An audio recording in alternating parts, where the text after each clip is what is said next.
हर दिन एक भिखारी दरवाजे के पास आकर भीख मांगता था और घर का मालिक हमेशा घर के बाहर आते ही उसे देखकर फिर जाया करता। कई बार उसके लिए गालियां भी बकता। वो कहता, तू जिंदा ही क्यों है?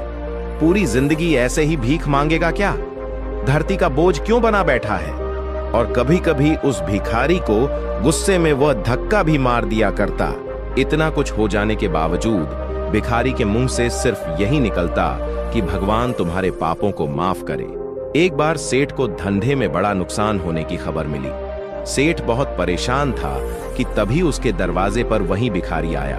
गुस्से में अपना आपा खोते हुए सेठ ने उस भिखारी को पत्थर दे मारा। पत्थर लगने के कारण भिखारी का सर फूट गया और उसके सर से खून बहने लगा। फिर भी दर्द से कराहते हुए भिखारी ने इतना ही कहा, भगवान तुम्हारे पापों को माफ करे। भिखारी वहां से चला गया। सेठ सोच में पड़ गए। भिखारी को पत्थर मारा, फिर भी उसने सिर्फ प्रार्थना की। सेठ का गुस्सा शांत हुआ। सेठ का मन शांत हुआ भिखारी का रहस्य जानने के लिए। सेठ ने भिखारी का पीछा करना शुरू कर दिया। भिखारी जहां जहां जाता सेठ उसके पीछे जाता। सेठ ने देखा कि कोई उसको खाना देता, कोई उसको मारता, कोई अपमानित करता तो कोई गाली देता। लोग भिखारी के साथ चाहे जैसा व्यवहार करते, लेकिन भिखारी सबके लिए एक ही प्रार्थना करता, भगवान तुम्हारे पाप माफ करें। अब रात होने को आई थी। भिखारी अपने घर जाने के लिए लौटा। वो अपने घर पहुंच गया, लेकिन सेठ अब भी उसका पीछा कर ही रहा था। एक पुरानी टूटी हुई खटिया पर एक बूढ़ी औरत लेटी हुई थी। काफी कमजोर और बीमार लग रही थी। वह भिखारी की पत्नी थी। अपने पति को वापस आता देख वह खाट से उठ खड़ी हुई। पत्नी ने अपने पति के भीख वाले कटोरे में देखा। उसमें सिर्फ आधी बासी रोटी थी।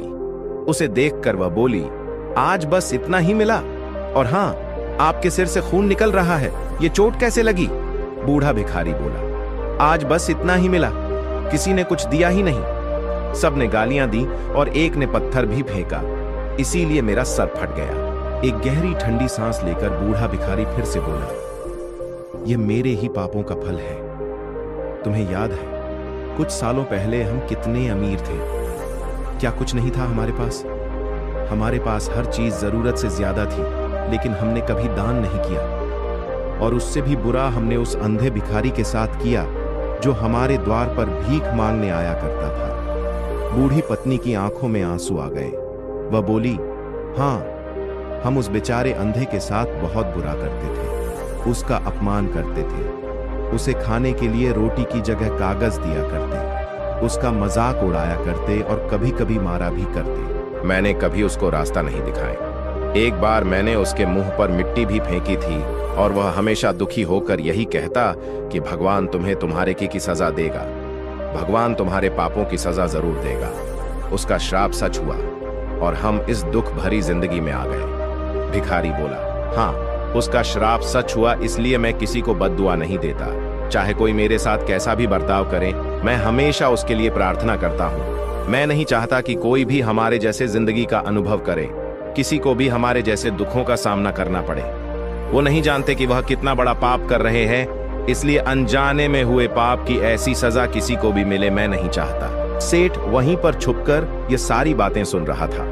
अब उसे सब कुछ समझ में आ गया था। भिखारी और उसकी पत्नी ने वह आधी रोटी मिल बांटकर खाएं और भगवान को धन्यवाद बोलकर सो गए। अगले दिन बड़ा भिखारी फिर से भीख मांगने गया। सेठ के घर के पास जाते हैं। सेठ ने पहले से गरम रोटी या उसके लिए निकाल कर रखी थी।